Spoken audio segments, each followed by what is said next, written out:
Live from New Delhi, you're watching DD India News Hour, India's voice to the world. I'm Preeti Kaur, coming up in the next 1 hour. On the third and last day of the 9th edition of the Raisina Dialogue, India's External Affairs Minister Dr. S. Jaishankar to discuss peace and security in a panel discussion. Secretary of State Antony Blinken says all G20 nations want the Russian aggression to end and for peace to prevail as US moves to slap sanctions on Russian entities to cripple its military capabilities. India, Sri Lanka and Maldives hold exercises in Maldives named Dosti, Indian assets, ICGS Samarth, ICGS Abhinav and ICG Dornier reach Malé port for 16th edition of trilateral joint exercise. India's Prime Minister Narendra Modi reaches the holy city of Varanasi, conducts late-night inspection of the newly constructed highway, will inaugurate and lay the foundation stone of multiple development projects worth more than 13,000 crore rupees.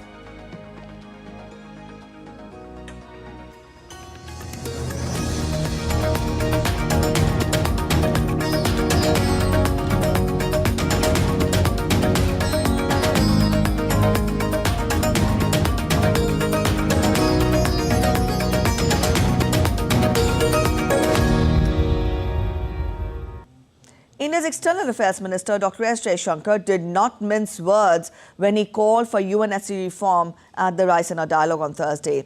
He said that the UN was created with around 50 members but now has 4 times that number and hence is the need for the Security Council to expand. He pointed out that multilateral institutions had failed to find solutions to the world's most pressing problems. Hence, countries are looking for alternatives. Notably, along with India, other nations too have strongly pushed for reforms at the UNSC. Here's our report.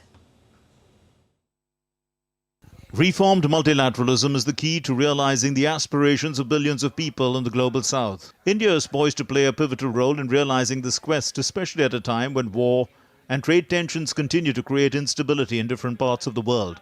The Raisina Dialogue on Thursday called for radical reform of the UN Security Council. India's External Affairs Minister Dr. S. Jaishankar making this point abundantly clear during a session titled A Tapestry of Truths. Can the two hemispheres agree? If you take the UN, when the UN was invented, it had at least about approximately 50 members. We have 4 times the members. So it's a common sense proposition. That you can't continue the same way when you have 4 times the member. We use the UN very often to illustrate that point. We've also seen, if you look at the last 5 years, all the big issues, in a way, we have not been able to find multilateral solutions. So the results are also, or the lack of results demonstrate the case for reform. The others on the panel were the Foreign Minister of the Netherlands, Hanke Brunis Slot, Bolivia's former President, Jorge Quiroga, the diplomatic advisor to the UAE President, Anwar bin Mohammed Gargash, and the Minister of Foreign Affairs of Tanzania, January Yusuf Makamba. India's EAM seemed to clarify that big issues are not being resolved through outdated multilateral structures. Global rebalancing is taking place, as is evident by India having in the past decade joining 36 different alliances. This has happened because the new reality is a more pragmatic one. I'm giving India's case now. I looked at the last decade.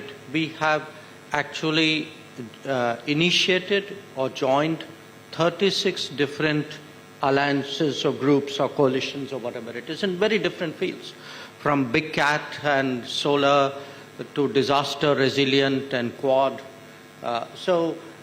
What is happening today is there's a log jam up there. So because there's a log jam up there, everybody's doing their own thing, finding their own friends, making their own groups, depicting their own issues, and creating the new reality. So the new reality is actually going to be much less disciplined. It's going to be more fragmented in many ways, but it will still be effective. Clearly, the North-South, East-West divides continue to create differences, camps and groups. Tanzanian Foreign Minister Yusuf Makamba called out the double standards in how international laws appear to be enforced.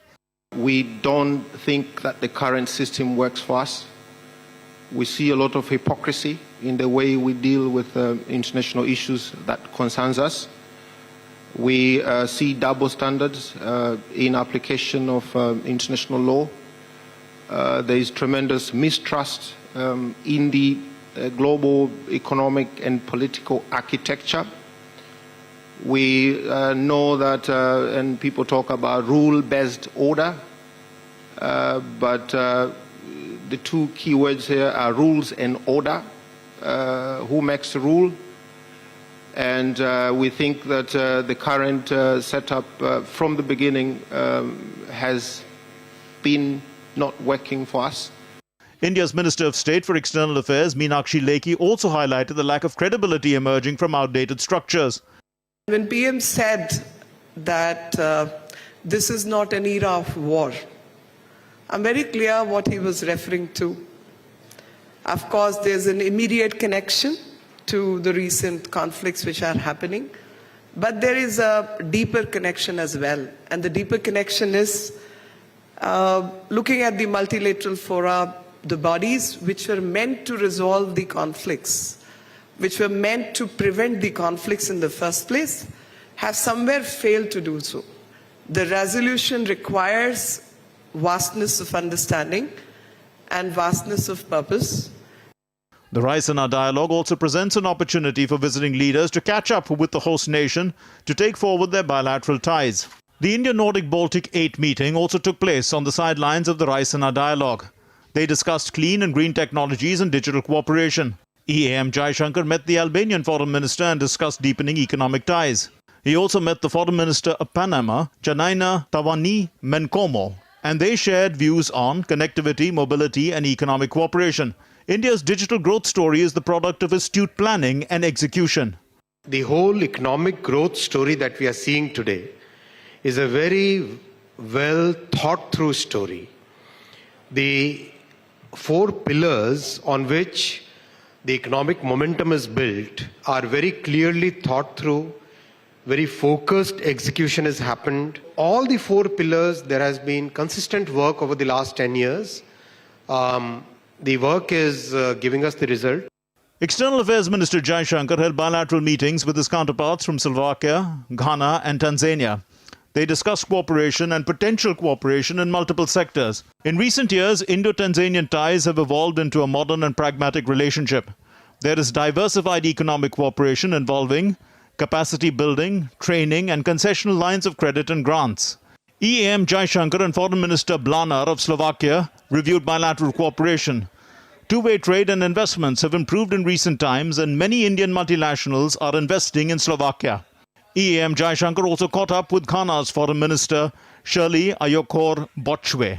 They looked at deepening bilateral cooperation, especially development partnership, and shared thoughts on reform of the Commonwealth. With the Indian Foreign Minister even citing the example of how, when India took the Kashmir issue to the UN, it was turned from an aggression issue to an accession issue by vested interests, thus underscoring the urgent need for reform of multilateral institutions, making them more inclusive and broad-based. With cameraman Alok Kumar Gupta, this is Amritpal Singh for DD India in New Delhi.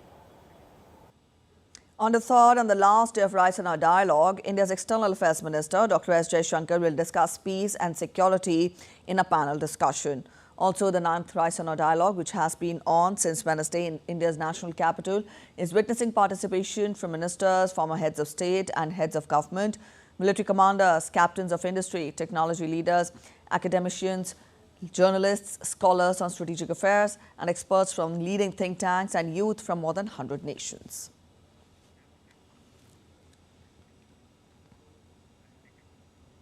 Brazil's foreign minister announced that G20 ministers were virtually unanimous in their support and backed a two-state solution to resolve the Israel-Palestinian conflict. Now, this consensus was reached during the inaugural meeting of Brazil's presidency of the group, leading to a summit in November. More on this development from our correspondent Ira Spitzer, reporting from Rio de Janeiro. During his closing statement here in Rio, Brazil's Foreign Minister Mauro Vieira highlighted the agreement among G20 members on the need for a two-state solution in the Middle East. EU Foreign Policy Chief Josep Borrell and U.S. Secretary of State Antony Blinken also spoke about that common goal of the two-state solution here at the G20. The conflict in Gaza between Israel and Hamas. We're focused intensely on trying to get an agreement that results in the release of the remaining hostages and that produces an extended humanitarian ceasefire. And again, those are goals that I think virtually everyone in the G20 shares. A rare example of consensus, perhaps, at meetings which were reportedly acrimonious at times, particularly over the issue of the conflict in Ukraine, which has created a deep divide between Russia and the West. Secretary Blinken insisted that Russia faced strong opposition at this meeting of countries, which together account for about 85% of the global GDP. But just after the meeting, Russia's Foreign Minister Sergei Lavrov headed to meet with Brazil's President Lula da Silva, a sign that Russia may not be as isolated as the U.S. and its allies hope. Lavrov also met on the sidelines with other foreign ministers, including those from Turkey, Mexico, and South Africa. Another issue discussed here was proposed reforms to the United Nations Security Council, where the veto power of the 5 permanent members, the U.S., Russia, China, France, and the U.K., has raised serious questions about its effectiveness in addressing global conflicts like the ones in Gaza and Ukraine, with Brazil's foreign minister saying that the paralysis has resulted in the loss of innocent lives. Pushing forward with Security Council reform is expected to be a major focus of Brazil's G20 presidency, although the G20 faces similar issues as the UN, without consensus, enacting meaningful change can be extremely difficult. Ira Spitzer reporting in Rio de Janeiro for DD India. Negotiators from Israel will head to Paris on Friday to discuss truce talks with the US, Qatar and Egyptian leadership. The team of negotiators will be led by head of Israel's Mossad intelligence service. The team will put emphasis on a potential deal to free more than 100 hostages under Hamas and a ceasefire.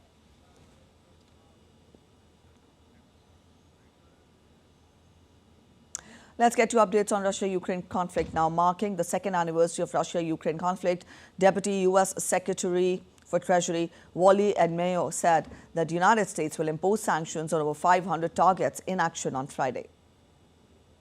Tomorrow we'll release hundreds of sanctions just here in the United States, but it's important to step back and remember that it's not just America taking these actions.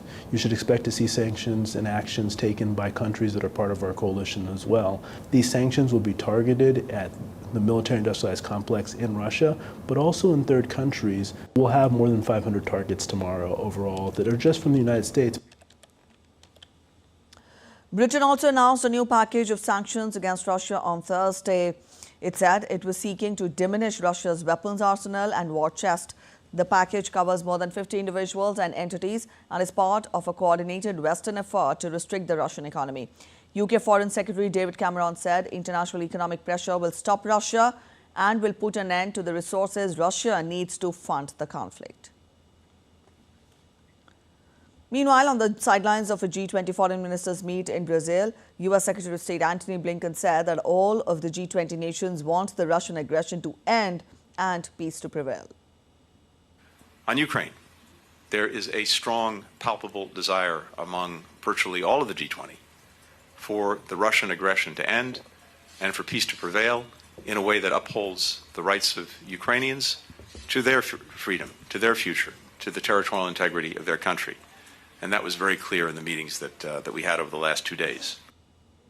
Russian President Vladimir Putin flew on a modernized Tu-160M nuclear-capable strategic bomber on Thursday, in a move likely to be seen in the West as a pointed reminder of Moscow's nuclear capabilities.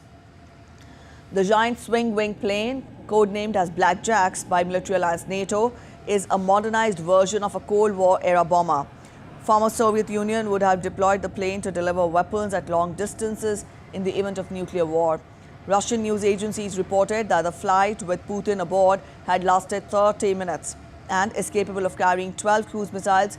It can fly up to 12,000 kilometers non-stop without refueling.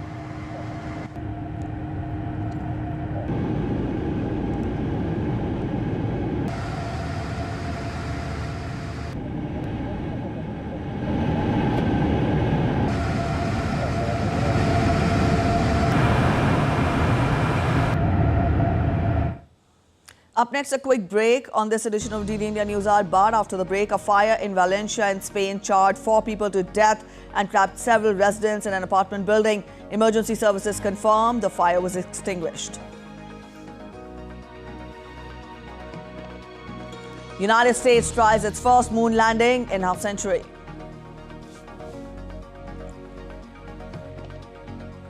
Eiffel Tower stands tall but gloomy. Strike at the tower stretches into its 5th day. Workers blame financial mismanagement and lack of proper investment in Paris's most iconic landmark.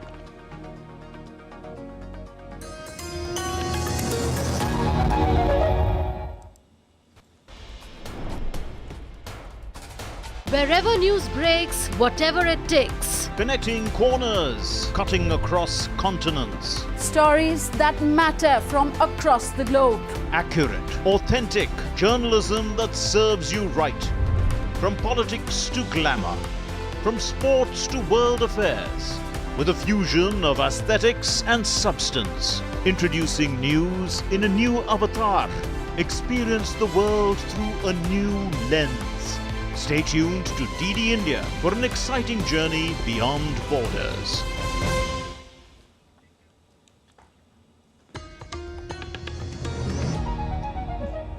Welcome back after the break. You're watching DD India News Hour and I'm Preeti. Let's get to more international updates. Philippines Coast Guard disapproved of its Chinese counterparts' claim that they had repelled a Filipino vessel. He said a Philippines vessel remained in the area to support Filipino fishermen and ensure their safety and security.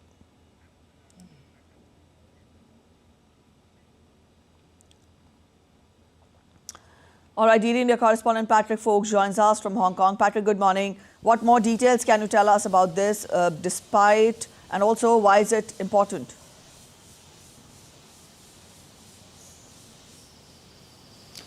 Well, look, it's important because it essentially is an illustration of whether or not the Philippines is able to stand its ground here. Remember, this is within the Philippines' exclusive economic zone, but China, as we know, claims nearly all of the South China Sea. Regardless of whether or not it did or did not happen, the Philippines is essentially saying here that it won't be intimidated by the Chinese Coast Guard, and to an extent also it will serve as reassurance to Filipino fishermen. There have been many reports by Filipino fishermen that they are being harassed on a regular basis by the Chinese Coast Guard. Notably, there were 4 Filipinos that were chased away last month after China accused them of illegally entering these waters. As to whether or not the incident did or did not occur, well, the Chinese side did refer to the vessel by its identification number 3002, so that perhaps says something, although this is a known vessel that has been on resupply missions in the past, and the Philippines says that there is media embedded on board and that they will be able to verify on the accuracy of this on the completion of the mission. All right, Patrick, also we know that China and Philippines are embroiled in a separate dispute about the use of cyanide in fishing waters. Tell us more about it.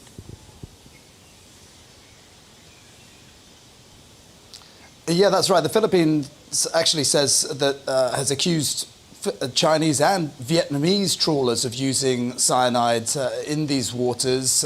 President Ferdinand Marcos Jr. has warned of potential legal action, but Philippine authorities have cautioned also that it needs to be backed up by strong evidence. President Marcos has said that he is aware that cyanide is used for fishing and that it's not uncommon, but he says he's alarmed by the prevalence of this now, and the Philippine side is also saying that, or accusing the Chinese of using cyanide to ruin the waters for Filipino fishermen. But China says that it attaches great importance to the environment and has denied these claims. All right, Patrick, we leave it here. Thank you for joining in with those details. And South Korea on Friday raised its health alert to severe over protests by doctors. The protests, triggered by government's plan to recruit more medical students, have led to cancellation of surgeries and medical treatments, with some hospitals turning away emergency care patients. Prime Minister Han Duck-soo will preside over a disaster management meeting on the matter on Friday. The protests by almost two-thirds of the country's young doctors have raised fears about further disruptions to the medical system should the dispute drag on. The doctors say the real issue is pay and working conditions, not the number of physicians. A large-scale operation involving German, French and Belgian police led to the arrest of 19 people in Germany, including the leader and 4 main organizers of a migrant smuggling network. The gang, launched at the end of 2022, organized the purchase, storage and transportation of inflatable boats used to smuggle migrants from the French city of Calais towards the UK. The operation involved searches of 28 locations in Germany, seized 24 inflatable boats, nautical equipment, electronic devices, arms and several thousand euros in cash. The EU's Frontex border agency reported a rise in irregular immigration from Western Africa in January.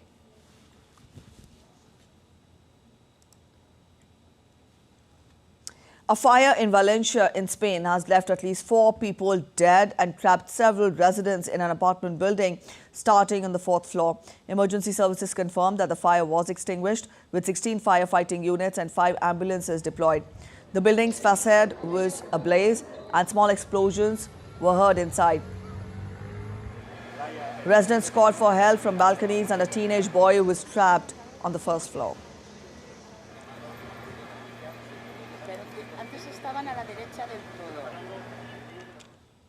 A forest fire in Hoang Len National Park in Vietnam province was brought under control after 4 days and 3 nights of manual efforts and hundreds of people participating in firefighting. The dangerous job of fighting forest fires, which can cross motorways, is crucial to the environment. The fires are influenced by weather and human activities, with up to 1,000 people living in the core area.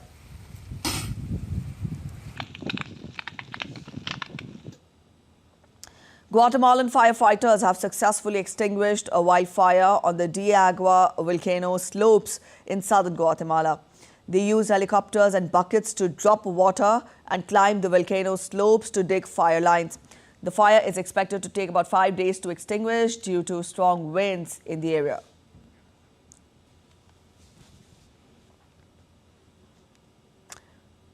A strike at the Eiffel Tower is stretching into its 5th day. Workers walked down on Monday protesting what they call financial mismanagement and lack of proper investment in Paris's most iconic landmark. The tower recently became the first location in Europe to accept India's UPI payments to purchase tickets. DD India's Tony Waterman provides us more details. 20,000. That is how many people on average visit the Eiffel Tower every single day. But thousands have been left disappointed this week, greeted by a close sign. The 400 or so staff of the tower walked out on Monday protesting what they call financial mismanagement of the 135-year-old monument. At issue is a plan by the city of Paris, which owns the tower, to more than triple its licensing fee to $54 million. And the unions say that that overestimates the number of expected visitors and underestimates the maintenance and repair costs before the 2024 Paris Olympics. One big project, they say, is repainting the Eiffel Tower. Now, the city says the tower is in great condition and that the Olympics is going to bring in a record number of visitors. But this is now the second strike in as many months over the same issue, and the city is keen to get this issue resolved before the games kick off in July. And the Eiffel Tower is going to be playing a leading role in the Olympics. Part of the opening ceremony is actually going to take place right here, and there are rumors that the Olympic flame is going to be mounted somewhere on the Eiffel Tower. But for now, things are at a standstill, and these workers are saying they're going to continue protesting for days, if not weeks. Tony Waterman in Paris reporting for DD India. French President Emmanuel Macron is to meet angry farmers at Paris Agricultural Show on Saturday. The convention gains focus after recent crisis in agriculture sector and protests by farmers. DD India's correspondent Ross Cullen gets us more. On Saturday, French President Emmanuel Macron will make what could be a high-risk visit among farmers and exhibitors to officially inaugurate the show. The Vice President of France's largest farming union, the FNSEA, says that President Macron will have an exchange with a large number of farmers.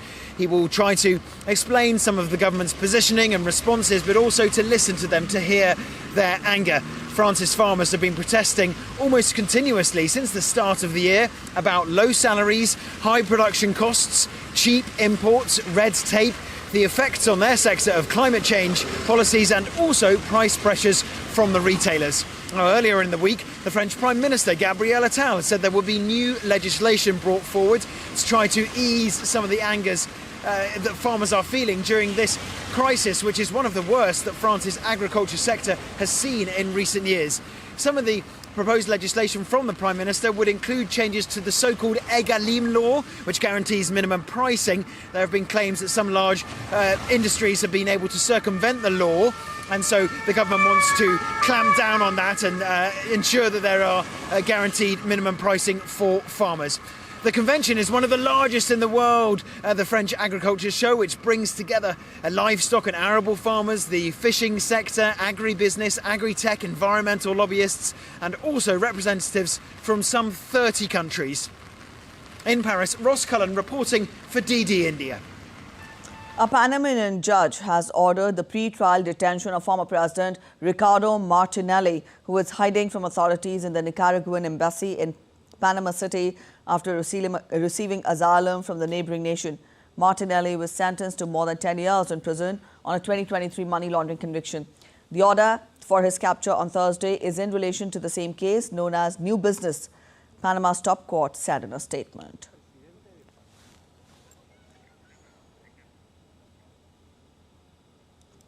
Four men were charged on Thursday with allegedly transporting Iranian-made weapons on a vessel intercepted by U.S. Navy in January, the U.S. Justice Department said. The two U.S. SEALs were reported missing after boarding the unflagged vessel in a January 11th operation near the coast of Somalia. They were declared deceased 10 days later after an exhaustive search. The Justice Department said the boat's captain, Mohammed Pahlawan, is charged with attempting to smuggle advanced missile components. He's also charged with providing false information to the federal agents during the boarding of the vessel. Mohammed Mazhar, Gufran Ullah and Izhar Mohammed were each charged with lying to the federal agents. Now, the four men were carrying Pakistani identification, prosecutors said in the criminal complaint. The United States lands in Moon after half a century. A spacecraft built and flown by Houston-based company sailed around the moon on Thursday, headed for an attempt at the first U.S. touchdown on the lunar surface. The vehicle, targeting a crater near the moon's south pole, is carrying a suite of scientific instruments and technology demonstrations for NASA and several commercial customers designed to operate for 7 days on solar energy before the sun sets over the polar landing site. The NASA payload will focus on collecting data on space weather interactions with the moon's surface, radio astronomy, and other aspects of the lunar environment.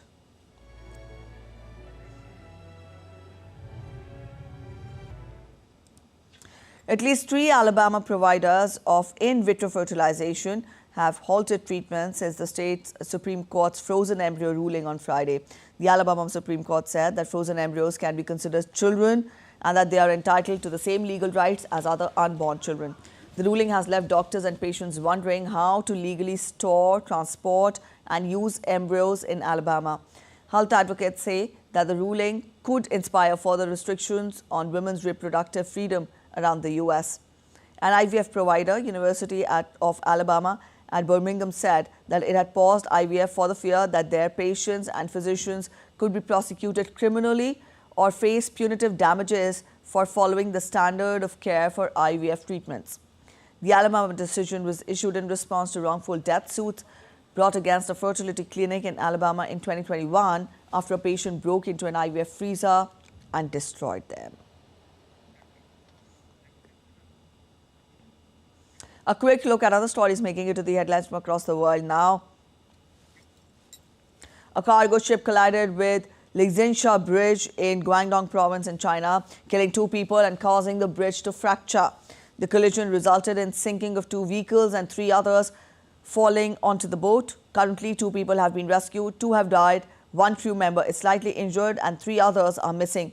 The cause of the accident is under investigation.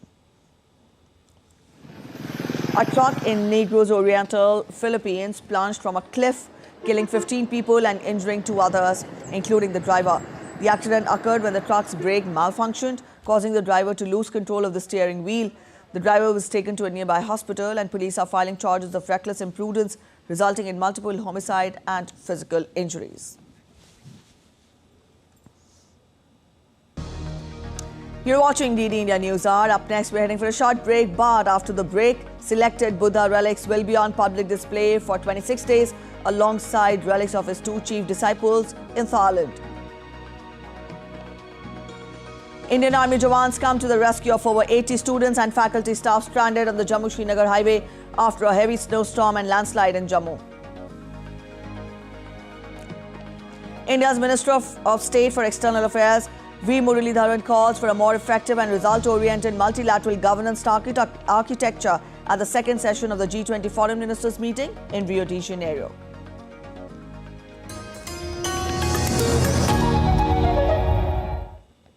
In a world that never stops, where information shapes our reality, one app stands out, helps you stay ahead of time.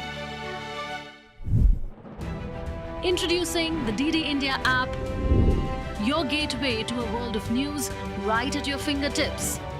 Your most trusted source of news goes global, goes digital. Explore a world of options, top stories, live updates, in-depth analysis, and more. Stay informed wherever you are. Real-time alerts keep you ahead of the curve always. The DD India app, connecting you to the world one story at a time. Download now and explore the world of knowledge, insights, and authentic information.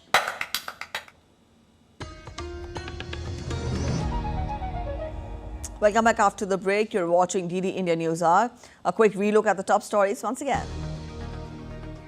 On the third and last day of the 9th edition of Raisina Dialogue, India's External Affairs Minister Dr. S. Jaishankar to discuss peace and security in a panel discussion.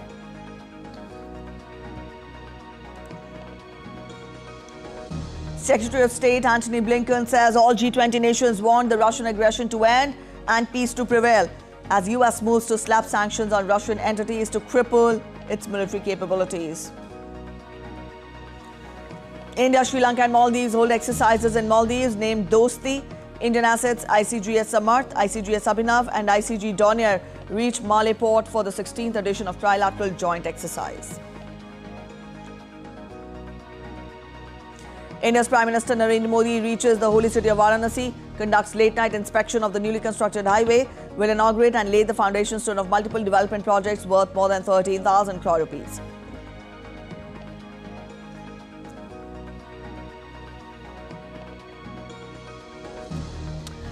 India's Prime Minister Narendra Modi has reached the holy city of Varanasi. Prime Minister conducted late-night inspection of new highway there. India's Prime Minister will inaugurate and lay the foundation stone of projects worth over $1.6 billion in his constituency Varanasi in Uttar Pradesh on Friday. He will also attend a mega event at prestigious Banaras Hindu University and participate in a prize distribution ceremony.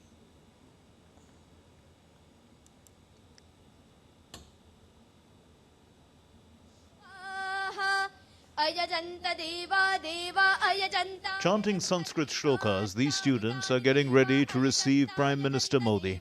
The event is being organized at the Banaras Hindu University. Some of the students are meritorious under different Sanskrit categories and would be receiving their prizes from the Prime Minister. There are more than 200 private and government organizations who are teaching Sanskrit particularly in Varanasi, which you can't find out in any other even a state. A state level work is also going done by Kashi. So we are very happy that the Prime Minister tomorrow will provide and encourage us. For the students, it is a once-in-a-lifetime opportunity to meet Prime Minister Modi.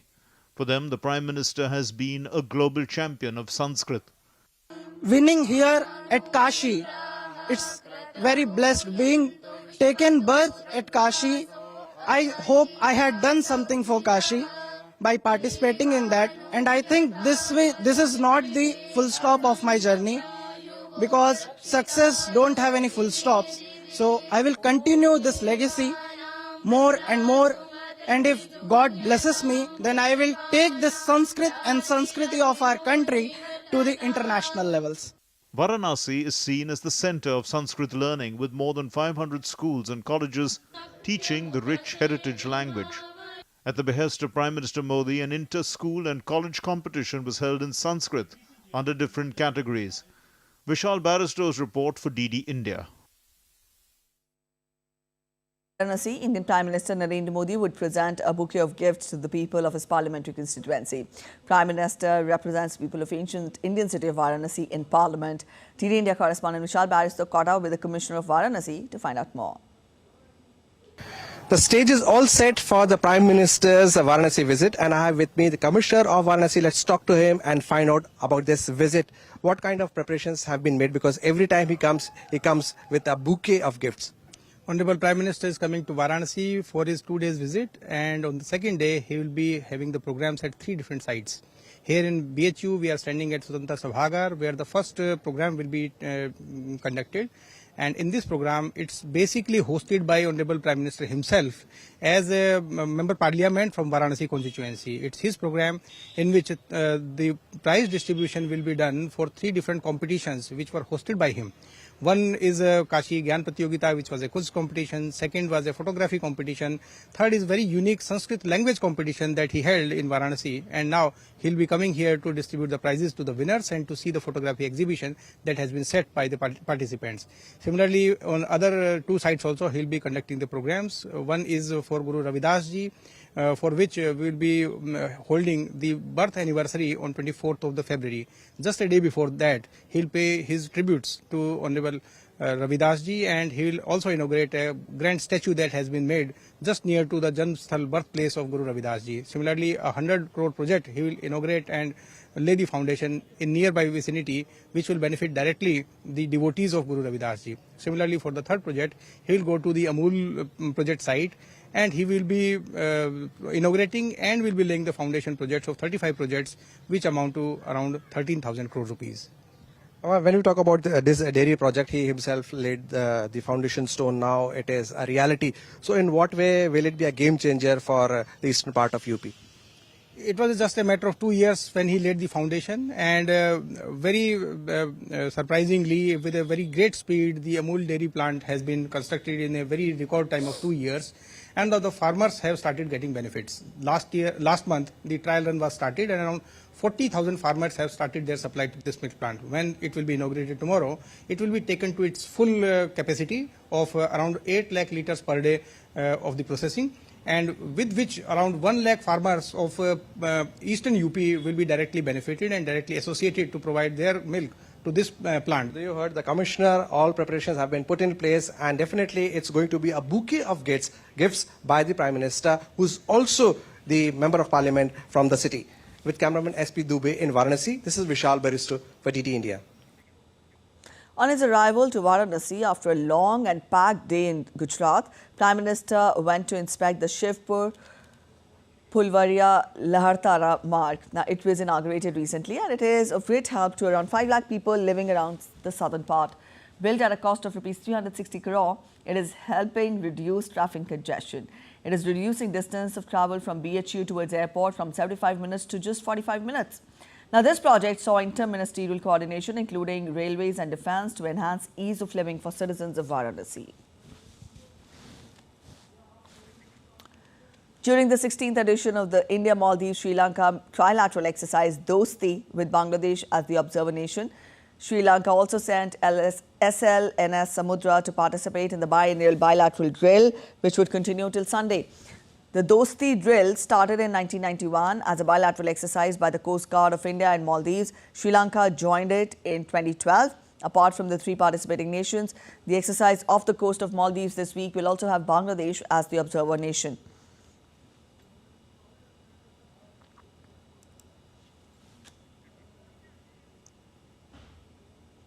With holy chants by Buddhist monks, relics of Lord Buddha arrived from India to Thailand after a gap of 3 decades for a historic exposition. Now, this is for the first time in history that along with Lord Buddha's relics, relics of his 2 principal disciples, Arahata Sariputra and Arahata Modgalayana, have come for the celebrations. Now, these relics will be on public display for 26 days alongside the relics of his 2 chief disciples.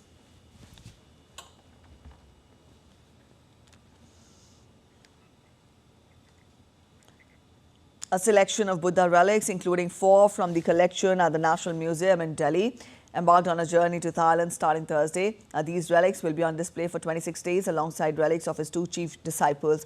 Akshay Dongre of DD India gets us more from Bangkok in Thailand. With holy chants by Buddhist monks, relics of Lord Buddha arrived from India in Thailand after a gap of 3 decades for a historic exposition. This is for the first time in history that along with Lord Buddha's relics, relics of his 2 principal disciples, Arahata Sariputra and Arahata Modgalayana, have come for the celebrations. A 22-member delegation headed by the governor of the Indian state of Bihar has brought the holy relics that were kept safely in the National Museum in New Delhi. The relics arrived in Bangkok in a special Indian Air Force aircraft. The exposition, starting on the 22nd of February, will continue till the 19th of March for a 26-day exposition which will be held in 4 cities of Thailand. According to the delegation officials, the exposition highlights the strong and ever-growing cultural connection between the 2 countries.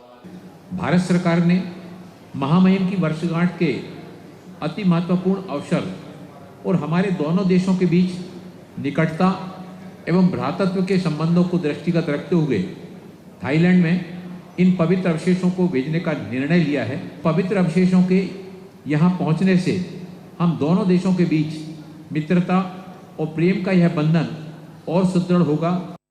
Upon arrival, the relics were welcomed with state honours by the government of Thailand, along with the auspicious chanting ceremony and warm hospitality performance. Later, Semsak Pongpanit, the culture minister of Thailand, along with the monks from India and Thailand, enshrined the relics in the National Museum of Bangkok. According to the Thai officials, the exposition is a moment of great celebration for the entire country and will help strengthen Indo-Thai relations. This is very important for us, and it's a very auspicious occasion for our Thai people to enable us to be able to pay homage to the lyrics of Buddha and also Sariputta and Pramukhalana. For us, we are mostly 95% of populations are Buddhist, so it's definitely a rare occasion for us to be able to pay homage. On the 23rd of February, the relics will be enshrined in the Royal Palace grounds called the Sanam Luang by Prime Minister of Thailand before starting the journey to the rest of the country. The historic exposition of Lord Buddha and his disciples' relics in Thailand not only showcases the cultural connect between the people of Thailand and India, but has also started a new chapter in the relations between the 2 historic civilizations. In Bangkok with camera person Mahesh Sharma, I'm Akshay Dongre, DD India.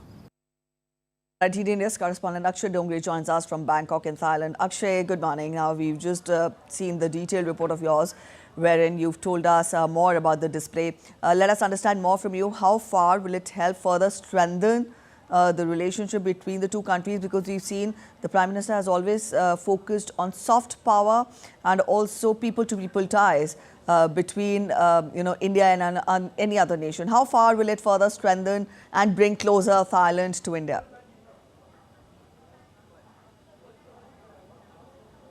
Well, Preeti, Prime Minister has focused on the neighbourhood first policy ever since he took office of the Prime Minister in 2014. In fact, the leaders that he met first, the countries that he visited first were the countries of neighbourhood, the countries of Southeast Asia, the countries of SAARC, and in the neighbouring region. And that has been his focus, be it Maldives, be it Bangladesh, Sri Lanka, Nepal, Bhutan, Thailand, Laos, Cambodia. All of these countries have been his focus point as far as strengthening Indian relations are concerned, because historically India has held very close ties with these nations even before the present boundaries were marked.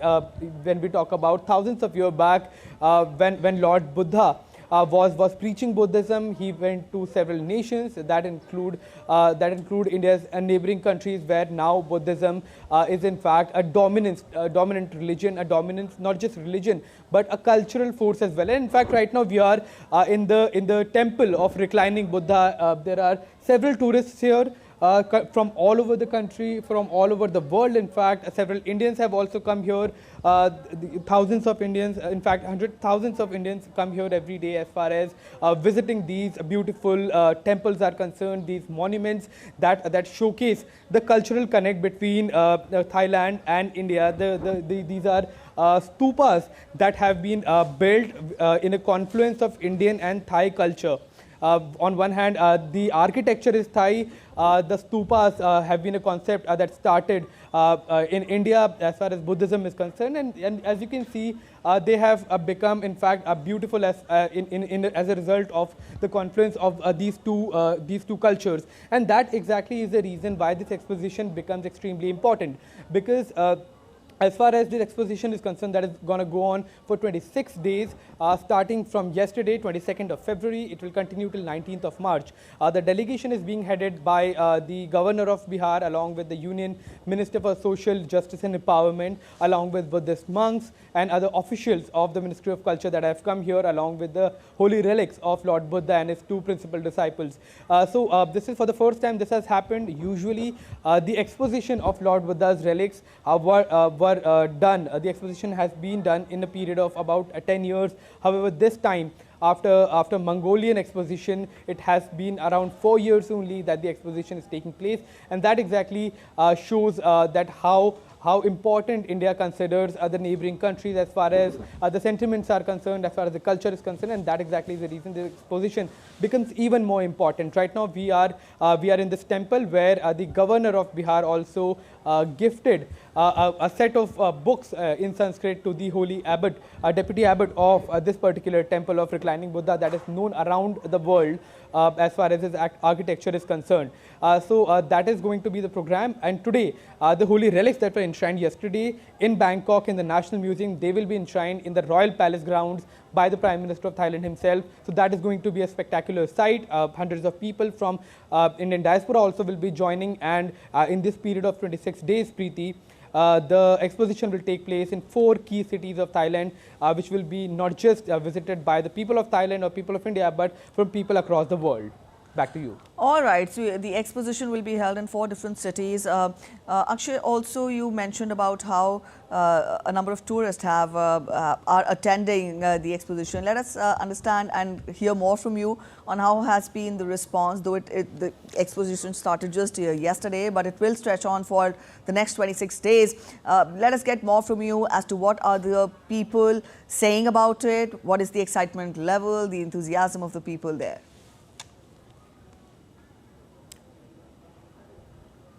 Well, it was summed up perfectly by the Union Minister of Social Justice and Empowerment that as soon as the relics of Lord Buddha landed through the special Indian Air Force aircraft in Bangkok, in fact, when we also came with the team and we witnessed that sight, it was spectacular. In fact, the kind of emotion, the kind of sentiment, the kind of dedication that people had, the kind of emotional connect that people have with Lord Buddha, it was visible not just in the people but also in the officials, the soldiers that were there to welcome the relics of Lord Buddha. They all had come, many were teary-eyed. So that was the sort of sentiments, because as far as these relics are concerned, they are not just considered relics, they are considered part of God, in fact a site of God. So that is going to be the key issue, that is going to be the key site here, rather in not just Bangkok but all across Thailand, as the exposition continues its journey from Bangkok to other parts of the country as well. People are extremely happy about it. There is a cultural celebration of sorts going on in the entire country, and not just in the country but also in the neighboring countries, including Laos, Cambodia, from where they in fact have started to come to Thailand to be part, or rather to witness this historic exposition that is taking place for the first time as far as the holy relics of Lord Buddha and his 2 disciples are concerned. All right, Akshay, thank you for joining in with those details. India's Minister for State for External Affairs, V. Muralidharan, participated in the second session, in fact, of the G20 Foreign Ministers meeting on global governance reform in Rio de Janeiro on Thursday. In the meeting, the minister emphasized that current multilateral governance architecture is outdated and comprehensive multilateral reforms through effective, result-oriented, time-bound process are required. Former Chief Minister of Maharashtra and former Lok Sabha Speaker Manohar Joshi passed away at Hinduja Hospital in the state capital. Joshi was admitted to Hinduja Hospital's intensive care unit on February 21st after he suffered a cardiac arrest. He served as the Chief Minister from 1995 to 1999.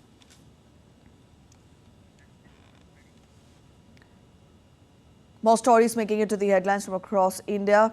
After heavy snowstorm and landslide in India's Jammu, the Indian Army troops rescued over 80 students and faculty staff stranded on the Jammu-Srinagar highway.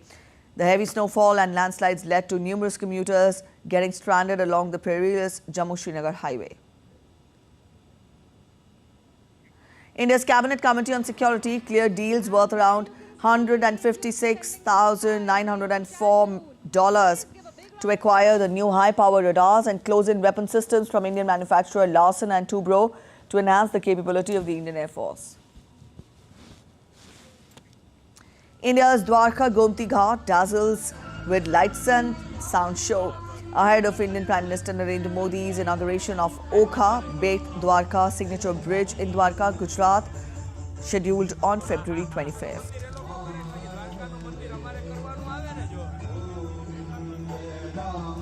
A short break ahead, but after the break, Nvidia shares rise by 15% in Q4 earnings, exceeding expectations. AI investment leads to the success. Team India will take on England in the 4th Test match in Ranchi.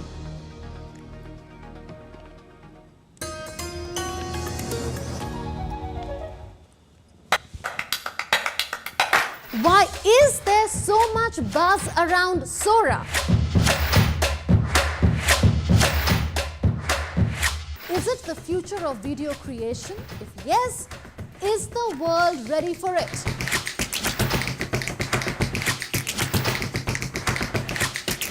Watch Connecting the Dots every Friday with me at 8 p.m. IST on DD India.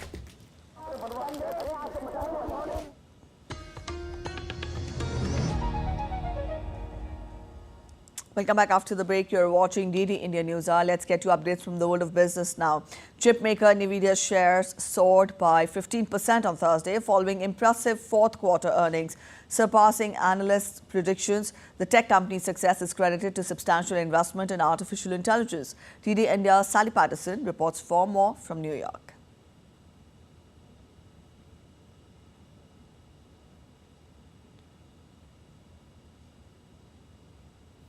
In its Q4 earnings, Nvidia reported revenue of $22.1 billion. That's a rise of 265% year on year, while net income surged almost 800%. Nvidia chips are used by artificial intelligence developers to train AI models, including those used by Microsoft and Meta. And the chipmaker doesn't plan on slowing down anytime soon. Nvidia forecast its revenue in the current quarter will hit $24 billion, which is way ahead of estimates. The company's CEO said, quote, "Accelerated computing and generative AI have hit the tipping point. Demand is surging worldwide across companies, industries, and nations." Earlier this week, Nvidia overtook car giant Tesla as the most traded stock on the US stock market. And last week, it became the 4th largest company in the world after it overtook Google. Sally Patterson in New York, reporting for DD India. The S&P 500 and Dow Jones Industrial Average both surged to close at record highs on Thursday, powered by investors piling onto growth and technology stocks the day after artificial intelligence poster child Nvidia's bumper earnings and outlook.